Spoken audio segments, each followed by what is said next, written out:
Le dimanche 10 août s'est déroulé dans la ville de Moscou au sein de l'université Rudéenne, le tournoi de l'indépendance ivoirienne. Un tournoi sous le parrainage des autorités ivoiriennes, qui a vu la participation des communautés de plusieurs pays, notamment du Cameroun, du Mali, la Sierra Leone et de la Côte d'Ivoire elle-même, pays organisateurs.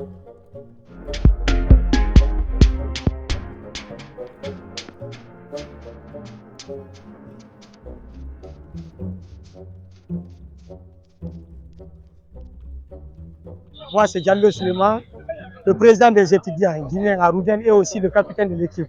Voilà. Nous sommes très contents et heureux de participer à cette compétition qui nous a été faite par nos chers frères ivoiriens à l'occasion de leur fête de l'indépendance. Voilà, comme vous savez, il y a beaucoup d'équipes ici. Il y a l'équipe, mes coéquipiers derrière nous et nous sommes là pour s'amuser et quelque chose de plus important, nous sommes venus pour gagner. Moi, c'est Krabbe Koti Élisée Jean de Dieu, secrétaire général de l'UESI Moscou. On a le plaisir aujourd'hui d'organiser cette belle journée de football de loisirs. En co-organisation avec l'UIR, donc l'Union des Ivoiriens de Russie. Donc à ce qu'on voit, c'est une belle journée.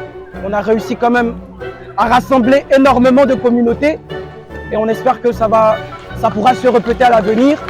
Le plus important aujourd'hui, c'est vraiment de prendre du plaisir, de partager quand même quelque chose ensemble et que le meilleur gagne. C'est un plaisir en tant que Camerounais d'être là et avec toute la communauté camerounaise à ce fait. Nous avons le grand frère, le doyen qui est là, qui a toujours soutenu les Camerounais. Et lorsque la Côte d'Ivoire organise un mini-championnat comme ça qu'elle invite le Cameroun, nous avons l'obligation de se présenter, de participer pour les accompagner parce que c'est la fête de leur indépendance. Donc c'est pourquoi le Cameroun, la belle famille comme on le dit souvent, elle est représentée. L'événement a été co-organisé par l'Association des Ivoiriens de Russie et l'Union de étudiants et stagiaires ivoiriens de Moscou pour communier avec leurs frères africains à l'occasion du 65e anniversaire de l'indépendance de la Côte d'Ivoire. Bonsoir à tous. Juste un petit mot. Je dis merci à tous les frères de toutes les nationalités. La Guinée-Bissau, le Mali, la Sierra Leone, la Guinée. Et bien sûr, le Cameroun. Et bien sûr, la Côte d'Ivoire. C'est un mot de remerciement au nom de l'ambassadeur de la République de Côte d'Ivoire en Fédération de Russie. De ces 65 ans d'indépendance, nous vous disons infiniment merci. Bonne célébration à tous.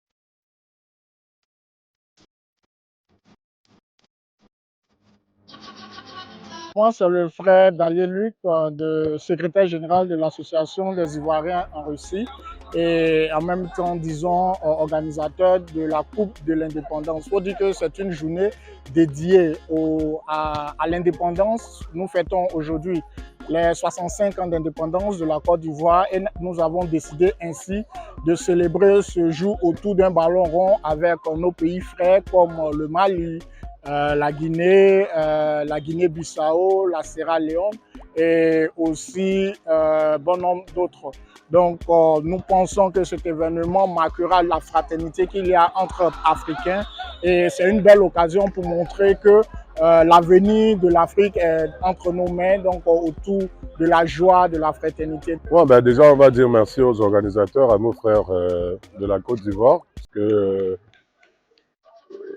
ils ont pensé que, vu les relations bilatérales et fraternelles qui existent entre le Cameroun et la Côte d'Ivoire, que le Cameroun, comme les autres nations, devrait participer à cet événement. Je tiens déjà avec quelques jours de retard à leur souhaiter bonne fête nationale. Ben, dans l'ensemble, c'était pas mauvais. C'est pas mauvais. Déjà, on a été surpris par la qualité du stade parce que nous, on se disait qu'on allait jouer sur un terrain avec des dimensions comme celles auxquelles nous sommes souvent habitués. Mais bon, ce n'était pas le cas. Donc, du coup, On a dû revoir un peu nos schémas tactiques. Mais dans l'ensemble, je suis satisfait des gars. On a 2 matchs.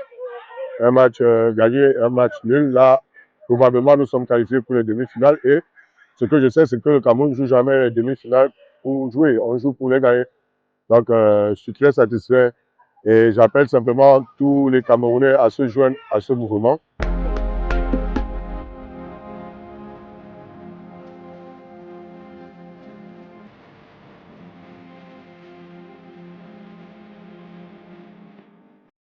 Au terme d'une finale hautement disputée entre les deux équipes ivoiriennes présentes lors de ce tournoi, l'équipe de la diaspora a pris le dessus sur celle des étudiants.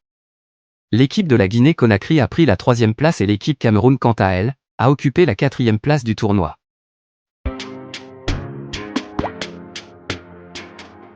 Des initiatives comme celle-là, qui visent à réunir les Africains de la diaspora en fédération de Russie et à fédérer une solidarité entre celles-ci, sont à encourager.